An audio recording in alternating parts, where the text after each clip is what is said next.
A quiet meeting in West Africa suddenly shifted the tone of the regional security debate. For years, cooperation against terrorism in the Sahel appeared stalled, fragmented by mistrust, competing strategies, and repeated attempts at coordination that produced little visible progress across the region. Now a new conversation has emerged, and the name Ibrahim Traoré is once again tied to a growing discussion about sovereignty, alliances, and the future balance of security cooperation in West Africa. What happened in that room may quietly reshape how the Sahel confronts insecurity. You are about to hear something far more important than a routine diplomatic meeting. Behind the discussions between Ghana and representatives of the Sahel states lies a deeper struggle over how West Africa confronts terrorism and insecurity in a region where previous cooperation efforts often stalled. By the end of this story, you will understand why this gathering may signal a subtle but significant shift in regional strategy. Missing the context behind this meeting means missing the forces shaping how security alliances could evolve across the Sahel. Without understanding what is happening here, it becomes easy to accept simplified narratives that ignore the deeper motivations of leaders, including Ibrahim Traoré and the Alliance of Sahel States. Something important became clear during the consultations in Accra. The meeting was not simply about discussing terrorism in abstract terms, but about redefining how cooperation might actually function between countries facing the same threat. Representatives from the Alliance of Sahel States were present to speak collectively about their shared security vision. That alone suggested a shift from fragmented national responses toward a coordinated regional approach. The gathering brought together Ghanaian leadership, regional envoys, and officials representing Burkina Faso, Mali, and Niger. Their goal was straightforward in theory but difficult in practice: strength and cooperation against terrorism and violent extremism spreading across the Sahel. Ghana presented the meeting as an effort to revive dialogue and rethink previous security initiatives that had not produced the expected results. One number quietly captured the challenge: the Accra Initiative. First launched years earlier to improve regional security coordination, had already existed for roughly 6 years before these new discussions took place. Yet despite that time, insecurity across the Sahel continued to expand rather than shrink. That reality created urgency inside the room. If earlier strategies had not delivered stability, something in the regional approach clearly needed to change. For many observers, the presence of delegates representing Ibrahim Traoré and the other Sahel leaders signaled that this meeting might mark the beginning of a new phase of cooperation rather than another routine diplomatic conversation. In moments like these, the direction of a conversation often depends on who carries the message. The voice representing the Alliance of Sahel States did not come directly from the presidents themselves, but from officials speaking on their behalf, including the communication minister from Burkina Faso. Through that intervention, the representatives outlined the principles guiding the alliance of Burkina Faso, Mali, and Niger. Their message focused on partnerships built on mutual respect for peoples, institutions, and national leadership rather than external pressure or imposed solutions. It was a carefully framed position designed to show that the Sahel states were willing to cooperate but determined to shape the terms of that cooperation themselves. One moment captured the tone of the meeting. The minister speaking for the Sahel Alliance emphasized that their countries were committed to peace and security, but wanted relationships that recognized their sovereignty and their right to define priorities. Observers in the room reportedly paid close attention, trying to understand what would influence future regional collaboration. The presence of delegates speaking for Ibrahim Traoré and the other Sahel leaders gave the discussion a different weight.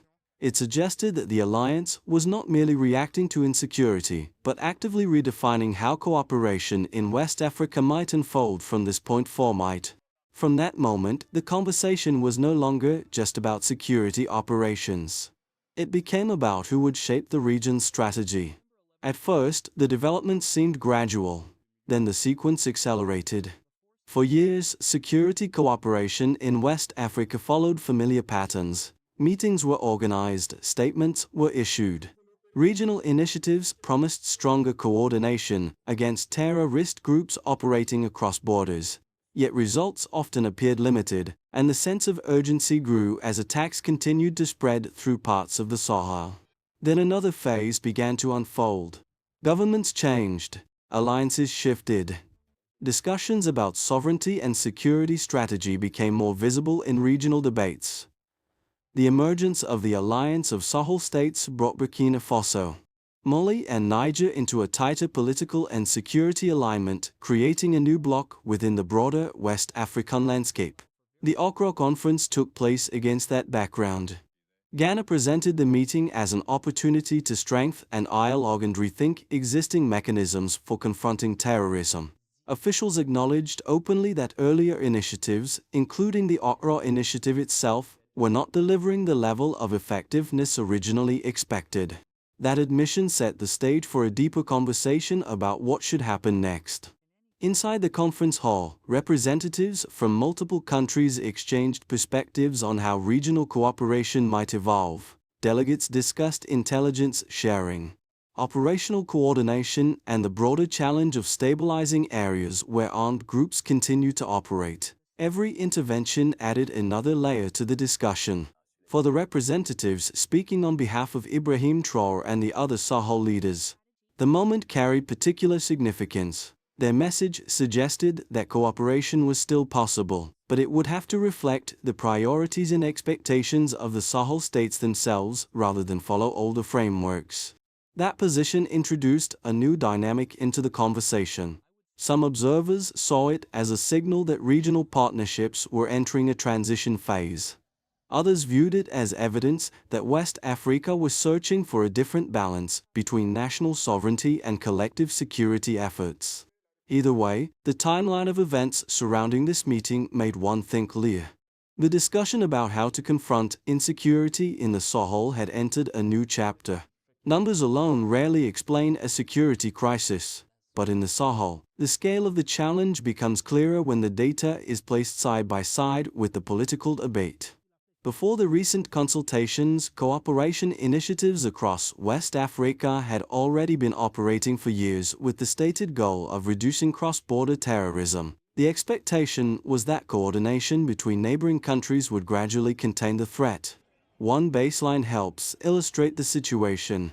The Accra Initiative was first launched in 2017 as a regional framework intended to strengthen cooperation against extremist groups moving across borders in West Africa. In simple terms, the initiative aimed to create joint responses between countries such as Ghana, Burkina Faso, Togo, and others facing similar security pressures. The idea was that shared intelligence and coordinated operations would slow the spread of armed groups. Yet the passage of time revealed a difficult reality. By the time the recent conference of special envoys took place, roughly 6 years had passed since the initiative began. Instead, armed groups continued to exploit porous borders and remote areas where state presence remained limited. Another indicator appears in the pace of security operations themselves. According to reports from defense and security forces in Burkina Faso, operations were conducted across multiple defense zones during the single week between February 23 and March 1. The frequency of those operations shows how persistent the threat remains and how regularly forces must respond to maintain pressure on armed groups. The third indicator concerns the human dimension. For communities living across the Sahel, security operations, regional meetings, and diplomatic discussions all connect to a simple question: whether daily life will become safer. When operations intensify and regional cooperation shifts, it is often those communities who feel the consequences first. Seen together, these figures and timelines suggest that the challenge is not only military. It is also strategic, political, and regional. Leaders such as Ibrahim Traoré are operating in an environment where every decision about alliances or cooperation may influence the stability of an entire region. Even with the growing urgency around insecurity in the Sahel, not everyone interprets the situation in the same way. Some analysts argue that the recent diplomatic efforts may simply repeat patterns seen before, where meetings produce strong statements but limited change on the ground. From that perspective, the challenge lies less in political declarations and more in the practical difficulty of coordinating security operations across multiple countries with different priorities. One argument often raised by critics is that regional alliances can struggle when national interests diverge. Each government faces its own internal pressures, security priorities, and political realities. When coordination depends on aligning those interests, progress can slow dramatically. From this viewpoint, gatherings such as the conference in Accra is becoming symbolic rather than transformative. Another argument focuses on the complexity of the threat itself. Armed groups operating in the Sahel do not respect national borders, and they often adapt quickly to military pressure. Even well-organized regional initiatives may find it difficult to respond effectively to networks that move fluidly across vast territories. Critics therefore suggest that expecting a single diplomatic meeting to change the overall security landscape might be unrealistic. Yet those perspectives do not capture the entire picture. Supporters of deeper cooperation argue that dialogue itself remains essential, especially when the region faces a challenge that no country can resolve alone. By bringing representatives from different governments together, meetings like the one in Accra create opportunities to exchange intelligence, coordinate strategies, and clarify priorities. When the arguments from both sides are placed next to each other, the debate becomes clearer. The question is not whether cooperation is necessary, but whether the form of cooperation, now emerging one that includes the voice of leaders such as Ibrahim Traoré and the Alliance of Sahel States, can produce results that earlier frameworks struggled to achieve. Everything seemed predictable until one moment changed the tone of the entire conversation. During the consultations in Accra, the representatives of the Sahel Alliance did more than simply attend. They presented their vision of partnerships in clear terms, emphasizing cooperation built on respect for the sovereignty of peoples, institutions, and leadership within the Alliance of Sahel States. That statement may have sounded diplomatic, yet it carried a deeper meaning for those following regional politics closely. For years, discussions about security cooperation in West Africa often centered on frameworks designed outside the immediate Sahel leadership circle. This time, however, the message coming from the alliance suggested a different approach. Partnerships were welcome, but they had to be reciprocal and aligned with the priorities defined by the Sahel governments themselves. That shift subtly reframed the discussion. Instead of asking only how regional initiatives could support the Sahel, the question became how future cooperation might adapt to the strategic direction emerging from leaders such as Ibrahim Traoré and his counterparts in the alliance. In practical terms, this meant that the conversation about security was no longer limited to operational coordination. And who would shape the long-term architecture of cooperation in the region? From that point forward, the meeting no longer looked like a routine diplomatic exchange. It looked like the opening of a new chapter in the regional security dialogue. The consequences of that shift do not remain confined to diplomatic rooms or conference tables. Once new directions in regional cooperation begin to appear, their effects spread outward through institutions, economies, and daily life across West Africa. For governments, the first impact is strategic. A meeting like the one in Accra places pressure on national leaders to reconsider how security policies are coordinated across borders. If new alliances or approaches gain influence, governments may need to adjust intelligence sharing, military cooperation, and diplomatic engagement with neighboring states. In this sense, the discussion is not abstract. It affects how states organize their response to insecurity across the Sahel and beyond. Businesses also watch these developments closely. Economic stability in West Africa depends heavily on safe trade routes, predictable governance, and cross-border cooperation. Companies operating in sectors such as transportation, agriculture, and logistics must reassess risks. Even subtle changes in regional strategy can influence investment decisions and supply chains throughout the region. For ordinary citizens, however, the consequences are often more immediate. Communities living in areas affected by insecurity face uncertainty about safety, mobility, and economic opportunity. When regional cooperation improves, it can create conditions for greater stability and development. When coordination weakens, those same communities may feel the pressure first. Finally, the regional dimension extends beyond individual countries. West Africa is deeply interconnected, and security developments in one area often ripple across borders.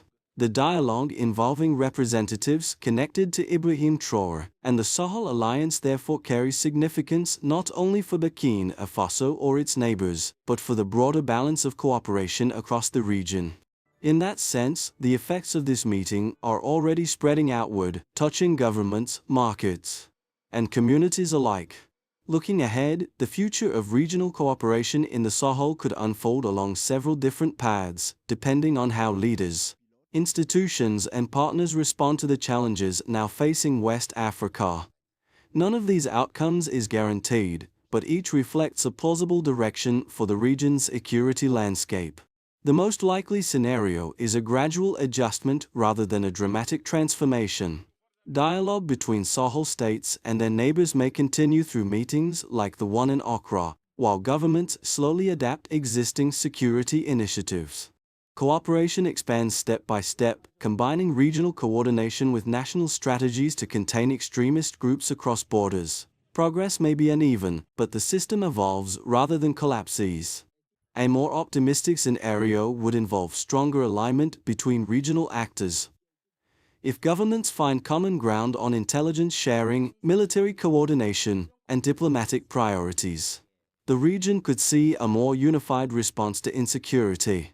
In such a case, partnerships that include leaders such as Ibrahim Traoré and other Sahel counterparts might generate new frameworks capable of strengthening long-term stability. The most difficult scenario would emerge if cooperation weakens or fragmentation increases. Without consistent coordination between neighboring states, armed groups could continue exploiting gaps between borders and institutions. That outcome would place additional pressure on governments and communities already facing the consequences of prolonged insecurity. What ultimately happens will depend less on predictions and more on decisions made in the present. The conversations taking place today will shape the trajectory of security across West Africa in the years ahead. After hearing the developments surrounding this meeting, the most important question becomes personal. What does this evolving situation in West Africa mean for someone watching from afar, trying to understand why these events matter beyond the headlines? For viewers who closely follow global affairs, moments like this offer a chance to see how regional dynamics shape international stability. Understanding the debates around cooperation in the Sahel can provide deeper insight into how alliances form, shift, and respond to security threats that extend beyond national borders. Staying informed allows observers to recognize patterns that often remain hidden beneath daily news cycles. For those who may not follow the region closely, the effects can still reach further than expected. Economic connections, migration patterns, and international security partnerships link West Africa to the broader world. Changes in how countries coordinate their responses to insecurity can influence everything from trade routes to diplomatic relationships. And for viewers who might feel distant from these developments, there is still value in understanding the broader context. When conversations involve leaders such as Ibrahim Traoré and the Alliance of Sahel States, they reflect larger questions about sovereignty, cooperation, and how regions navigate complex challenges together. Wherever someone stands as an observer, gaining a clearer understanding of these dynamics ensures that global events are not reduced to simple narratives. Knowledge creates the ability to follow the story as it continues to unfold. Real solutions to insecurity in the Sahel cannot remain abstract ideas or diplomatic slogans. Conversations like the one that took place in Accra matter only if they lead to concrete actions capable of improving stability across the region. The challenge now is transforming dialogue into a coordinated path forward. The first step must come from national leadership and regional institutions. Governments need to strengthen mechanisms for intelligence sharing and operational coordination against armed groups that move across borders. How joint responses are organized, and how progress will be measured over time through visible improvements in security conditions. A second step involves the broader system of institutions, businesses, and organizations operating within the region. Economic stability and security are deeply connected. Supporting infrastructure, trade networks, and development initiatives can help reduce the conditions that allow instability to spread in vulnerable areas. The third step concerns communities themselves. Citizens, local leaders, and civil society groups play a role in reinforcing stability by maintaining dialogue, supporting lawful institutions, and encouraging cooperation at the grassroots level.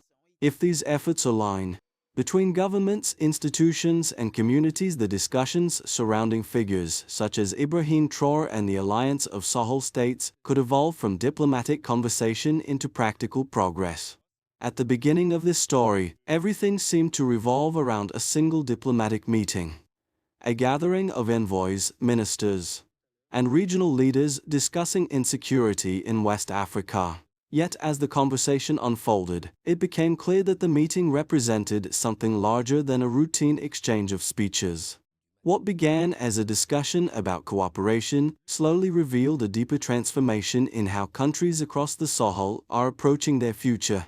The voices representing the Alliance of Sahel States, including those speaking on behalf of Ibrahim Traoré, introduced a perspective centered on sovereignty, respect, and the desire to shape partnerships according to regional priorities. From that moment, the narrative shifted. The focus moved away from whether cooperation was possible and toward how it should be structured. Governments, institutions, and communities across West Africa now find themselves watching the same question unfold: what form will the next phase of regional collaboration take? The answer may not appear immediately, but the decisions made in meetings like the one in Accra often ripple outward over time, influencing policies, alliances, and the everyday realities of millions of people. And perhaps that is the most important realization. This is not just a story about diplomacy, responsibility, and the direction an entire region decides to take. Sometimes history shifts quietly, one conversation at a time. By this point, you have followed the story from a quiet diplomatic meeting to the wider questions surrounding security, cooperation, and the future of the Sahel. Conversations like these often unfold slowly, but they matter because they shape how nations respond to challenges that affect millions of lives. Every viewer will interpret this story differently. Some may see it as a sign that regional cooperation is entering a new phase. Others may view it as another step in a long process of trial and adjustment across West Africa. What matters most is that discussions involving leaders such as Ibrahim Traoré and the Alliance of Sahel States are now part of a broader conversation about how stability and sovereignty can coexist in a complex region. If this story helped you understand the deeper context behind the headlines, it may also help others see the same picture more clearly. Sharing perspectives and discussing these developments allows more people to follow how global events evolve beyond simple narratives. So the real question becomes a conversation between viewers. What do you think will matter most for the future of cooperation and stability in the Sahel?